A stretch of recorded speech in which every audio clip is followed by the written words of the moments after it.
The death of the author is a concept related to the structuralist as well as post-structuralist theorist Rolla Barthes. It is one of the key theories of post-structuralism in particular and critical theory in general. So we have to understand the concept clearly. You know, theory has generated a lot of resistance among traditional people. And one of my teachers was very angry, and he had said once that if the author is dead, who gets the royalty now? Do the publishers get it? So, but actually, this is beside the point. That is because though he was a great scholar, he had not cared to read theory or what it implied. Now, here, Rolabot does not want to say that the author is dead as a biological being or physical being. That way, some authors may be still alive, I mean, whose books we are reading, though most are dead, you know.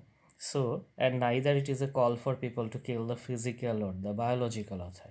So, the key here is that the author is dead as a source of meaning.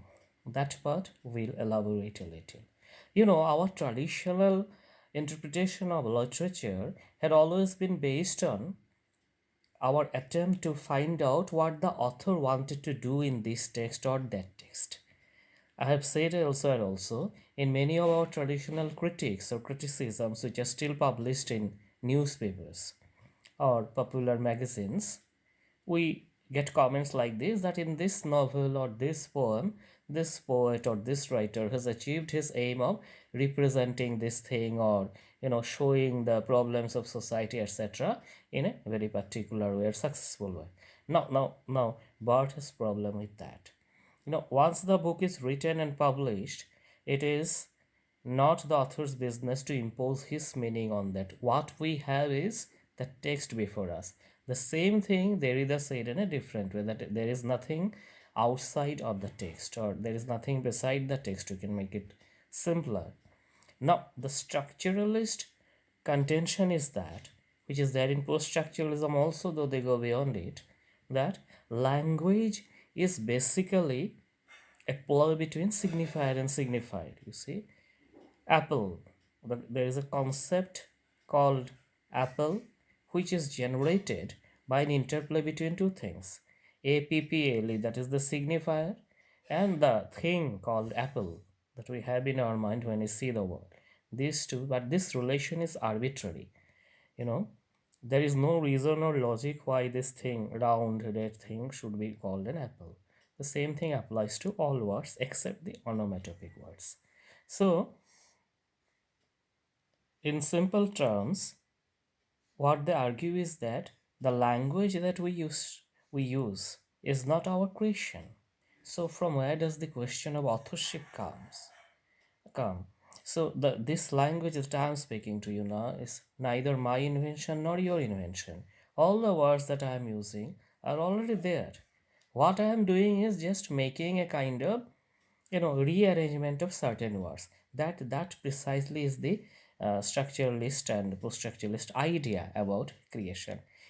In fact, it has its origins in Eliot, as I have expressed in or explained in the tradition and the individual talent. So, okay, to make it simpler, authors do not have any authorship or authority as such. Their mind is just a space where different words which are already existing or which already exist in a given culture, they come together and make as if they make a cloth. Just as a cloth maker puts two types of threads together, one vertical and one horizontal. So the same thing in language. They call it syntagmatic and paradigmatic components, which I will explain in another video, otherwise this will be complex. But the thing that I am going to emphasize on today is that the basic structuralist concept and post-structuralist concept is that the language is already existing there in a society, and the author's job is just to provide a platform or a space where different words come together and create a work. So there is nothing, no authority he has on this. that is he or she, we can say, or Z better, gender neutral term, ZE. So that is the death of the author. Okay, so you have to understand this, and once you understand this, you don't bother about what the author might have tried to do with this text. You just read the text and generate your own meaning, multiple meanings. Whereas in structuralist reading, the difference between structuralism and post-structuralism is that in structuralism, there are certain possible meanings identifiable according to some basic structures, while post-structuralism goes beyond that, multiplicity of meaning, no fixed structure. Otherwise, the basic arguments are same. So, as a source of meaning, we need not go to the author. That is a very unfortunate part of many of the PhDs in literature departments today. They do a work on some author, and then if the author is alive, of course. I mean, if not alive, people would love to, call them out from their graves, some people, and then as an appendix to the PhD, they add their interviews of the author. That is neither desirable nor necessary in a PhD. That implies that what the author says about his works or her works is the final thing. Then why are you doing your PhD? It may be good part of a book. Or if your PhD project is interview based, that is a different matter. Or if you are working on autobiography, that is a different matter. But this general trend in literature departments PhDs in India, that to get an interview from the author if the author is live, and then to fix it at the end of the thesis as if that is the final word on the author. So that is precisely radically against or diametrically opposed to the spirit of Roland Barthes. So and in fact, not even in PhD, Roland Barthes spoke in general. So the author is dead, don't think about the author. And as I told in my other videos, these things did not happen overnight. Contexts were already being prepared.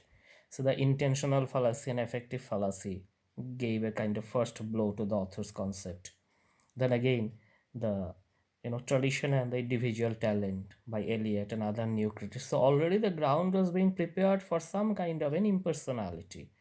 And then Roland Barthes gave it a final seal by writing the death of the author. So I hope the meaning is clear now. It does not refer to the physical or biological death of the author, but then it refers to the end of the author as a source of meaning of texts. In fact, we say text and authors, that is very interesting, but as per post-structuralism and structuralism, it's a contradiction in terms. Texts do not have authors. As I said, syntagmatic and paradigmatic elements come together and the text is formed. If you use author, actually you should use work or novel, like that. Texts do not have. It is a great mistake in the academia, especially in our country. In fact, I also have done it a number of times because I belong to the composite culture. Sometimes I also forget. So author and texts, these things, according to structuralism, post-structuralism, are antithetical. If you say text, no author. If you want to say author, say work. So that is the death of the author. Now there is another person following Barthes closely, our very dear Foucault, Michel Foucault. So he actually had a dig at Barthes that it is not enough to suggest that the author is dead, though he did not name Barthes, he says in another essay. But then it is important to find out what is left when the author is dead, or what are the things that an author's role did in the domain of literature, culture, and society. On this, I will speak on some other day. So now, please read your works on literature fully and uh, enjoy your own view, because Roland Barthes has authorized you that you need not bother about the author's meaning. The author is dead and gone, even though he or she may be physically alive. But as a source of meaning, you yourself are the master or the empress or mistress or whatever. You know. Thank you so much for watching, and wish you all the best. Happy reading.